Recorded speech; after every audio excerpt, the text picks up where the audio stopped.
Hi everyone, Canoopsy here, and in this video, I'll be comparing the iPhone X to the very first iPhone, also known as the iPhone 2G.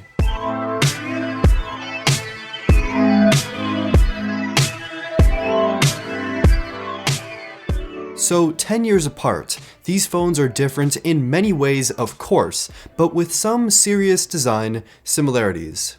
The iPhone X is made of glass and stainless steel with a pretty much edge-to-edge front display panel, while the first iPhone is made of aluminum, plastic, and stainless steel as well.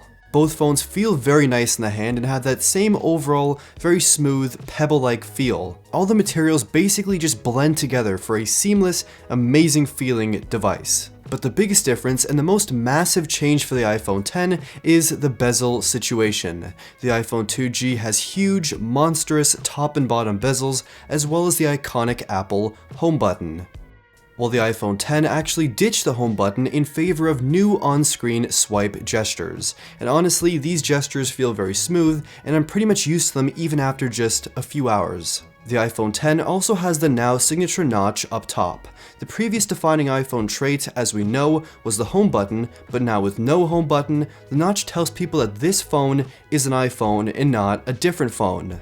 Apple could have definitely blended the notch in a bit more with hardware or software somehow, just making the top bar totally black, but Apple consciously decided to make the notch stand out so you know this is the new defining iPhone trait. Apple's almost proud of the way the notch looks. The notch of course also houses the very advanced facial recognition technology used for Face ID, which replaced Touch ID as the new biometric system, and honestly, it works very well.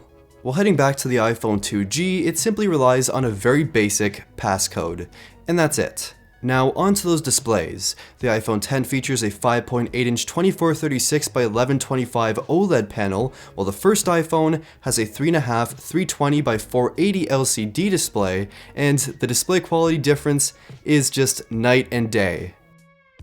The iPhone X's display is bright, extremely colorful, very sharp, and has contrasty deep blacks that just blend in to the very thin bezels. The first iPhone's display, as expected, looks very dated. You can pretty much just count the pixels, colors are muted, and viewing angles just aren't great. Display technology has really advanced in such an overall rapid rate, and I'm just completely amazed to see the total difference between these two panels.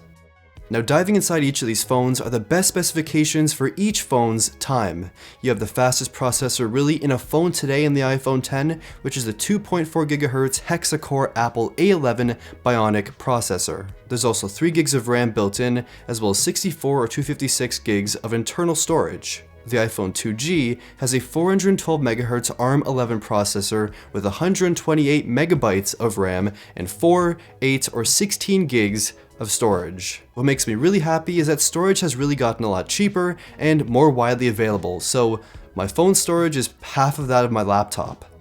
The very fast overall daily speed is visible on the iPhone X. Everything from web browsing to social media usage, video watching, gaming, and more, it's all just very smooth. While the iPhone 2G has a bit of trouble these days, especially with the very media-rich websites of today. But that being said, if you were to use this phone as a very basic calling, texting, and casual internet machine, it would probably be fine for you. Well, you could probably use it if you really tried. The only issue is that battery life really isn't great. You can pretty much get just a few hours of usage on this phone, like not really much usage time at all, so using this phone daily would definitely be a challenge. While the iPhone X has quite good battery life, but nothing really amazing as you'd expect after 10 years. Battery technology is one of those things that really hasn't advanced in the last 10 years compared to everything else. But what did advance though is our charging methods. We can charge our phones very fast these days and also charge them wirelessly with wireless charging that's now available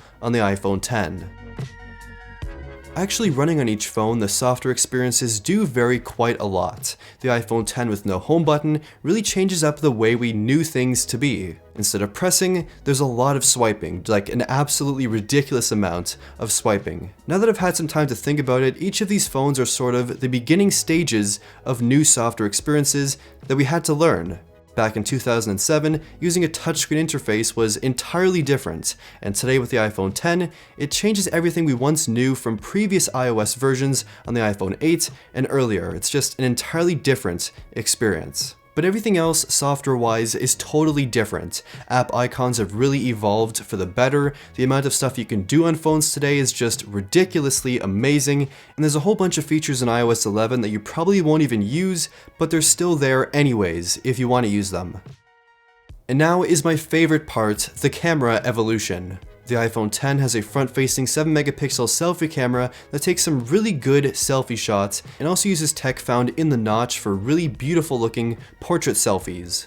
The first iPhone had no front-facing camera, unfortunately, and this came later on in the iPhone 4. The iPhone X has a dual 12-megapixel rear camera system that is up there with the best of the best for smartphone cameras, while the first iPhone has a single 2-megapixel rear camera. Just check out these photos for yourself. Things these days are extremely sharp, extremely clear, and the dynamic range is just off the charts. Colors are lively and beautiful, contrast is amazing, and compared to the first iPhone's camera, things just look kind of dead. Colors are super muted, things are blurry, not sharp at all, things just don't look right.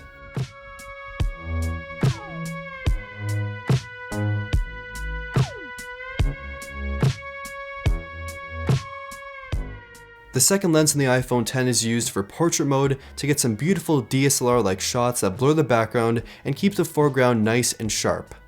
The second lens is also used for telephoto zoom, so you tap it, it zooms in, and you don't really lose any big loss in quality. The iPhone X can also shoot 4K video up to 60 frames per second on both the rear cameras, and footage looks great. It's also optically stabilized and is just beautiful. While the first iPhone can't actually shoot video. This came later on in the iPhone 3GS.